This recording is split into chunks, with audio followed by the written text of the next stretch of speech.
एक इंसान 33 दिनों तक समुद्र में खोने के बाद अपने एक 50 साल पहले मरे हुए अंकल से कैसे मिला। एक इंसान का हाथ घर बैठे ऐसे कैसे हो गया। नोट करना इस बात को कि इस इंसान को कोई बीमारी नहीं थी, जीरो डिजीज, फिर भी उसका हाथ ऐसा कैसे हो सकता है। और आपको पता है भारत में एक ऐसी घटना हुई थी जो कि जापान का जो हिरोशिमा वाला घटना था, वो एटॉमिक वेपन जितना एनर्जी निकाला था उससे 23,000 गुना ज्यादा डेवास्टेटिंग एनर्जी का घटना भारत में एक जगह पर हो चुका है, जिसमें कि 2,30,000 भारतीय एक साथ मर गए थे। जानिए ये घटना कौन सी है। सिर्फ 20 साल पहले हुई थी। और क्या आपने कभी नागमणि देखा है? तो आज जान लो इसके बारे में। ऐसे इंटरेस्टिंग फैक्ट्स आज आप इस वीडियो में जानोगे। वीडियो को अभी लाइक तुरंत से कर दो और वीडियो को पूरा जरूर देखना। फैक्ट नंबर 9, एक इंटरनेशनल चेस मास्टर थे रॉबर्ट वेड। वो बहुत ही अच्छा चेस खेलते थे। वो अपना ज्यादातर मैच जीतते थे और पूरी दुनिया में उनका नाम हो गया था कि इसको चेस में कोई नहीं हरा सकता। फिर उनमें आया ओवर कॉन्फिडेंस। उन्होंने वर्ल्ड के सामने एक ऐसा चैलेंज रखा जो कि पहले कोई सोच भी नहीं सकता था। अपने स्किल्स को प्रूव करने के लिए सबके सामने उन्होंने तय किया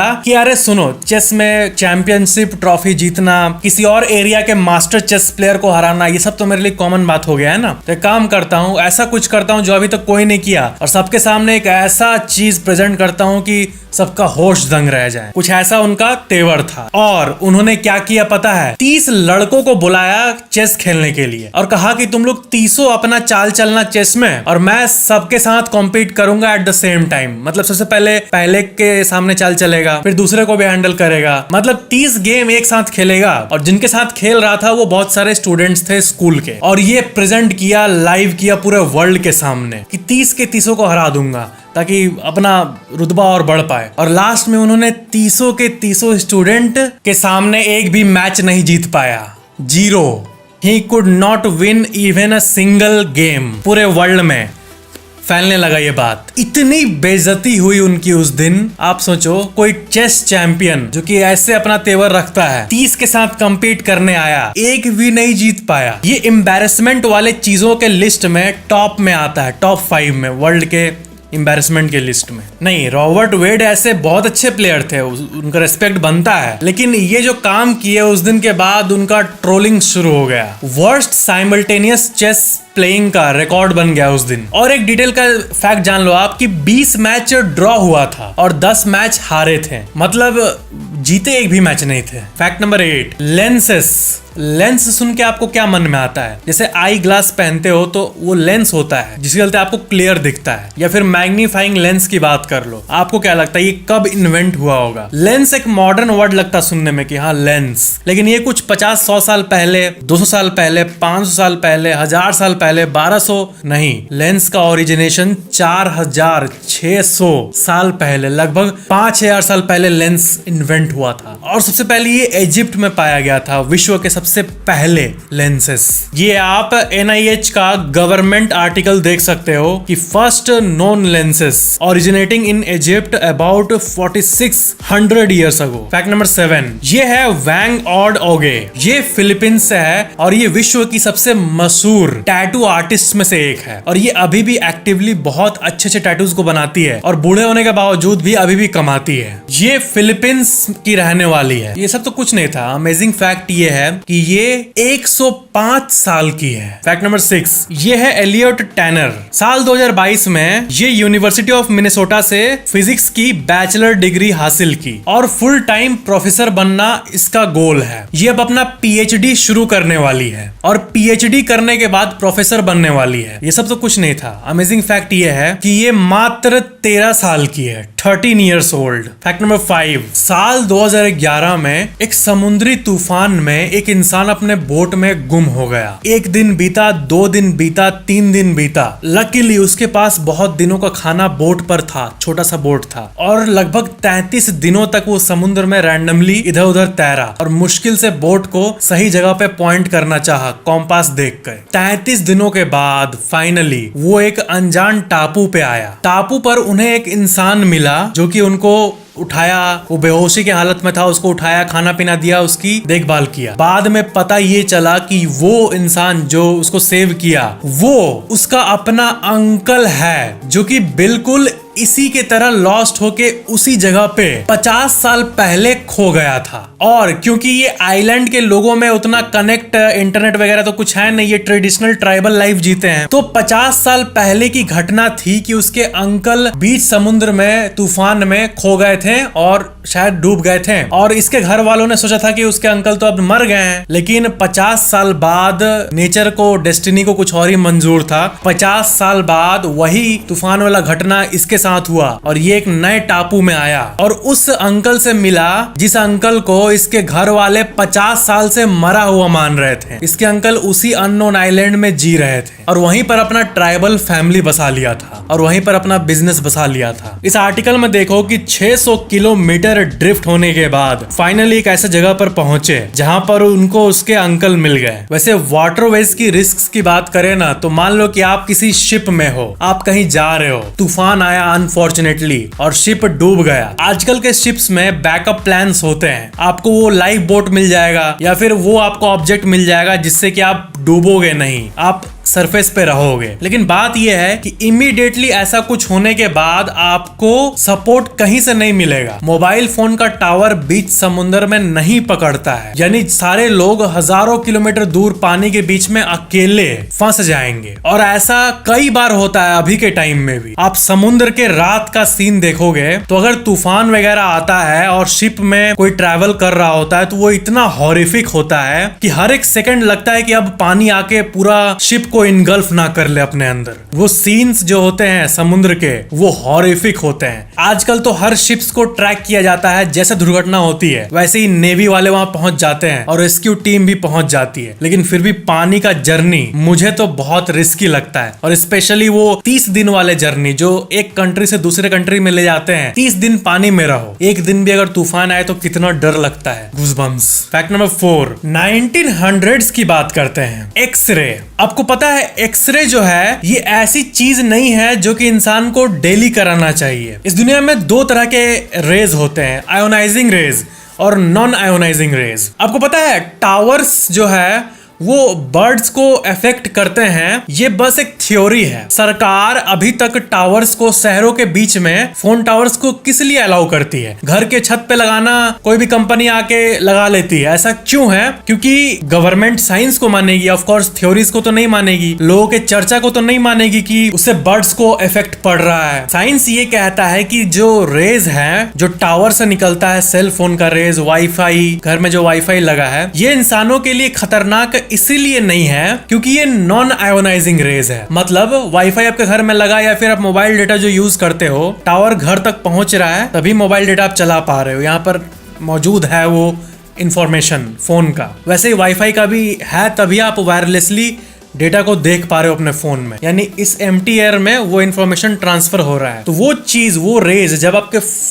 स्किन पे हिट करती है तो स्किन को डैमेज नहीं करती है। नॉन आयोनाइजिंग, ये तो मतलब सेफ रेज है। और यही कारण है कि टावर्स अलाउड है, क्योंकि विज्ञान ने कभी भी पाया ही नहीं है कि ये शरीर पे कोई प्रभाव डाल रही है। शरीर का कोई पार्ट को नहीं कुछ कर सकती है, ना डीएनए डैमेज होगा बॉडी का, ना कुछ। Safe, completely safe. लेकिन नॉन आयोनाइजिंग रेज जो होते हैं, जैसे कि गामा रेज, एक्स रेज, वो बॉडी पे हल्का सा, बहुत माइन्यूट इफेक्ट डालते हैं। और वो क्योंकि आयोनाइजिंग के कैटेगरी में आता है, साइंटिफिकली स्पीकिंग आयोनाइजिंग कैटेगरी में, तो इसलिए वो डीएनए को भी डैमेज कर सकता है, प्रोबेबिलिटी होती है। अब 1900 के समय जब नया नया एक्सरे आया था, तब उसके जो इन्वेंटर थे विलियम कॉनराड रोंगटेन, एक जर्मन इंजीनियर और फिजिसिस्ट, उन्होंने एक्सरे का नाम एक्सरे इसलिए रखा था क्योंकि उनको कुछ समझ ही नहीं आ रहा था कि ये क्या है। क्या है समझ आ रहा था मतलब बेसिकली, लेकिन फिर भी बहुत कुछ अननोन था इस रे के बारे में। एक्सरे से हम अपने बॉडी का हड्डी देख सकते हैं। पावरफुल था रे। वो कंफ्यूज थे क्या करूं, क्या नाम रखूं, तो एक्सरे रख दिया। एक्स मतलब क्या होता है? कोई चीज हम लोग को पता नहीं होता है तो एक्स करते हैं। मैथ्स में आप पढ़ते हो ना कि इसका वैल्यू एक्स है, वाई है, तो एक्स मतलब क्या? जो हमें पता नहीं है, अननोन वैल्यू। तो क्योंकि ये काफी अननोन टाइप का रे था, इसलिए इसका नाम ही एक्सरे रख दिया। तो यहां तक तो ठीक है। अब ये हाथ ऐसा क्यों हुआ है? ये एक्सरे के चलते हुआ है। क्यों हुआ है? ये हाथ एक टेक्नीशियन का है, रॉयल लंदन हॉस्पिटल में जो काम करता था 1900 के समय, और उस टेक्नीशियन का काम था कि एक्सरे मशीन को कैलिब्रेट करो हर सुबह, मतलब डेली यूज के पहले उसको कैलिब्रेट करो, मतलब मशीन दिन भर यूज होगा, उसके पहले सुबह सुबह उसको अच्छा से सेटिंग वोटिंग करके बैठा दो। तो वो करने के लिए वो अपना हाथ को डेली डालता था और एक्सरे को कैलिब्रेट करता था। अपना हाथ डेली एक्सरे, डेली उसका आदत हो गया था, उसको तो मजा आता था ऐसे देख के, कह रहे वाह मेरा हड्डी दिख रहा है, वाह। तो प्लेफुल में वो डेली करता था इस चीज को, उसको तो पता नहीं था कि ये आयोनाइजिंग रेडिएशन है। तो इसी हरकत के चलते कुछ सालों बाद डीएनए डैमेज होना शुरू हो गया, कैंसर डेवलप होने लगा बॉडी में, और उसका हाथ ऐसा हो गया। यानी उस समय उनको लगा कि हार्मलेस है ये। उस टाइम जब नया नया एक्सरे आया था तो लोग एक्सरे मशीन को घर पे खरीद के उसको एंटरटेनमेंट मशीन की तरह यूज कर रहे थे। बच्चे डेली अपना हाथ का हड्डी का फोटो निकाल रहे थे, क्योंकि कोई आइडिया नहीं था। दे थॉट कि ये हार्मलेस है बिल्कुल, इसमें क्या है, तो कोई दिक्कत नहीं है। तो मेन बात है कि एक बार कोई एक्सरे टेस्ट कराता है उससे कुछ नहीं होता है, लेकिन डेली हाथ पे अच्छा खासा डोज एक्सरे का पड़े, वो भी सालों तक डेली डेली डेली डेली, तो ये हार्मफुल है। फैक्ट नंबर 3, बॉडी में जो जीन्स होते हैं वो इतने कमाल के होते हैं, और क्या क्या संभव हो सकता है इसका आपको आइडिया होना चाहिए। मिलिए ओलिविया फार्न्सवर्थ से, एक ऐसी लड़की जिसको ना थकान होती है कभी, ना कभी भूख लगती है, ना कभी कोई दर्द होता है। ये तीनों चीज उसके अंदर है ही नहीं। इस दुनिया में एस्टिमेटेडली 800 करोड़ लोगों में से 100 लोग मात्र ऐसे हैं जिनका ऐसा कुछ पाया गया है अभी तक इतिहास में, नॉन प्रॉपरली डॉक्यूमेंटेड इतिहास में। बचपन से ही उसको ज्यादा रोता हुआ किसी ने नहीं देखा था। बहुत कम सोती थी, बहुत कम खाती थी, ये तो ठीक था, लेकिन उसके सुपर पावर्स के बारे में तब पता चला जब 2016 में एक कार ओलिविया को टक्कर मारा, जिसके चलते वो दूर जाके गिर गई और बहुत जोर का इंपैक्ट था, मतलब आदमी बेहोश हो जाएगा नॉर्मल, लेकिन वो मस्त वापस खड़ी हो गई और वापस जाने लगे अपने घर स्कूल से, नो फर्क। और ये चीज दूर से उसकी माँ ने देख लिया। अब उसका बॉडी कोई सेंस ऑफ फियर, टेंशन इसको फील ही नहीं कर सकता है। कितना अजीब है बॉडी ना। देखो इधर इधर बाल है, इधर स्किन है, और स्किन के अंदर सेल से बना है सब कुछ, डीएनए है उसके अंदर, उसमें इंफॉर्मेशन है, कोडिंग है भगवान का, जो भी बोलो क्रिएटर का। उस कोडिंग में प्रोग्राम लिखे गए हैं कि मार्क्स अच्छे आए तो खुशी वाला केमिकल रिलीज करना, मार्क्स खराब आए तो दुख देना, गर्लफ्रेंड चली जाए तो पूरा दुख देना दिमाग के अंदर, पट जाए तो खुशी देना, सब कोडेड है।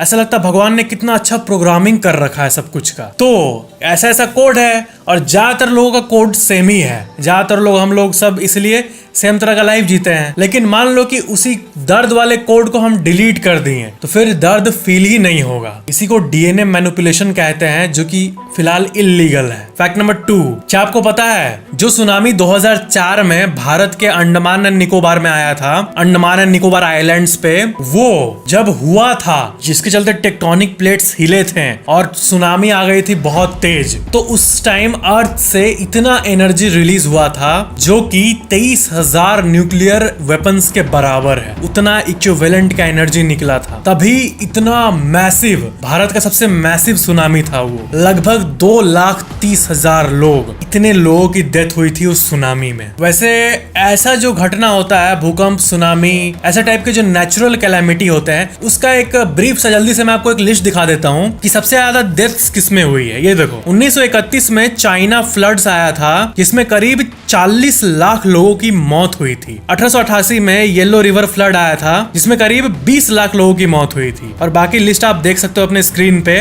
तो 2,30,000 लोग अंडमान एंड निकोबार में मरे थे। उसके ऊपर आप इस लिस्ट में एक बार देखो नीचे में, यहाँ आंध्र प्रदेश इंडिया में 1839 में कोरिंगा साइक्लोन आया था, उसमें भी 3 लाख लोग मरे थे। वो भी भारत के इतिहास के सबसे डेडलीस्ट घटनाओं में से एक था। फैक्ट नंबर 1, क्या नागमणि रियल है? ये जो सवाल है ये आपके मन में कभी ना कभी जरूर आया होगा, क्योंकि आप या फिर आपके पेरेंट्स जब छोटे थे ना, तभी से ऐसे मूवीज देखते आ रहे हैं हम, जिसमें नागमणि को दिखाया जाता है। और ऐसा मत मानना कि सिर्फ भारत में नागमणि के के बारे में बात होती है, नहीं, पूरे विश्व भर में ये बात प्रचलित है कि जो कोबरा सांप होते हैं या फिर और भी अलग अलग टाइप के स्नेक्स, उसमें से कुछ के पास एक स्पेशल जेम होता है और वो जेम बहुत पावरफुल होता है। वो जेम, वो नागमणि किसी के भी हाथ लग गया तो वो बहुत पावरफुल बन जाता है। और आप ही सोचो, क्या एक बात एक ही जगह पे प्रचलित होती है? नहीं, कोई एक बात